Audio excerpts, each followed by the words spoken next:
Our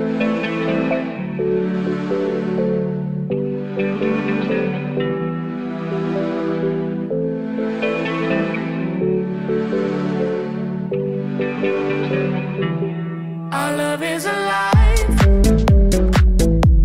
and so we begin. Foolishly laying our hearts on the table, stumbling in.